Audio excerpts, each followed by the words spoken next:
Sir నేను పనుకుపడుతున్న ఐగ్లం sir అవుతే ఏంటంటే మాకు బర్లీ గ్రౌండ్ గురించి మాకు కంప్లైంట్ సారు అయితే ఆ కంప్లైంట్ ఏంటంటే మేము మున్సిపల్ కమిషనర్ గారికి 5 సార్లు కంప్లైంట్ పెట్టారు సార్ మా బర్లీ గ్రౌండ్ బాగు చేయించమని ఆ బర్లీ బయలు బాగు చేస్తామని చెప్పేసి అని ఇంతవరకు ఆయన తరఫునుంచి మాకు స్పందన లేదు ఏమీ లేదు. ఒక టీడీపీ నాయకులు తీసుకుని వెళ్ళి బర్లీ గ్రౌండ్ తీసుకుని వెళ్ళి వాళ్ళు ఏంటి సమస్యలు ఏంటని చెప్పేసి అని బండి మీద ఎక్కించి తీసుకెళ్లారు సార్. అయితే ఏంటంటే దీంట్లో ఆ నాయకులు తీసుకెళ్ళిన తర్వాత మా కుర్రోళ్ళు ఒక కుర్రోడు వచ్చి 10 మందిని రమ్మని చెప్పేసానంటే మా టీం నుంచి మా నాయకులు వెళ్ళారు. మా నాయకులు వెళ్ళిన తర్వాత కమిషనర్ని అడిగారు, సార్ ఇంతవరకు మీరు 5 సార్లు కంప్లైంట్ ఇచ్చిన తర్వాత మీరు ఎవరో కూడా స్పందించలేదు. ఇవాళ రోజునే టీడీపీ కార్యకర్త నాయకులు వస్తే మీరు వచ్చారు, మీరు వచ్చి స్పందన ఏంటని అడుగుతున్నారు. సరే మా స్పందన చెప్తాను సార్. అయితే ఏంటంటే ఇప్పుడు మా గ్రౌండ్ ఇంతవరకు కూడా గోళీలు కట్టేసి ఉన్నాయి. మాకు ఇంకా ఎదర్ గ్రౌండ్ చాలా ఉంది. ఆ గ్రౌండ్ విషయంలోనూ మామూలుగా మేము కప్పెట్టుకుంటాకి ప్లేస్ లేదు. మాకు ఇది క్లియర్ చేసి పెట్టాం సార్, ఈ మొక్కలు చెట్లు పట్టండి అని చెప్పేసి అని మీకు కంప్లైంట్ చేస్తాం. అయితే ఏంటంటే మీరు పట్టించుకోలేదు. ఇవాళ వచ్చారు కాబట్టి మేము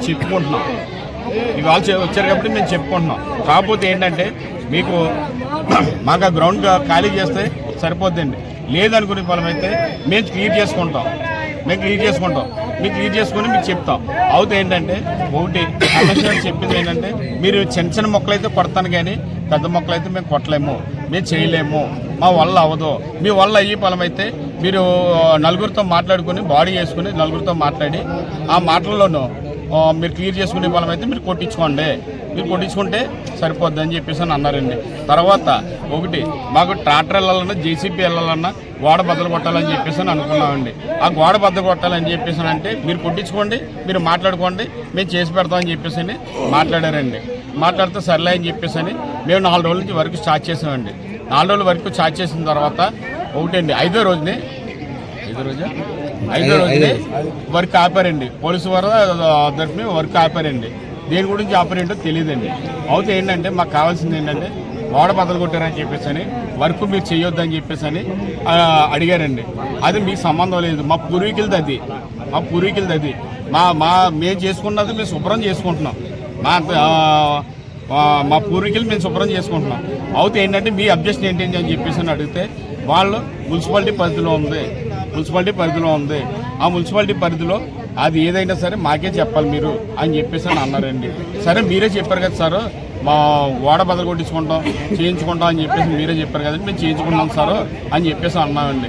అన్న తర్వాత ఇప్పుడు మాట మార్చి ఆయన మేము చెప్పలేదు అలా చెప్పలేదు అని చెప్పేసి మాట మార్చారండి. అయితే ఏంటంటే మాకు న్యాయం జరిగేదానికి పోరాటం ఆగదండి.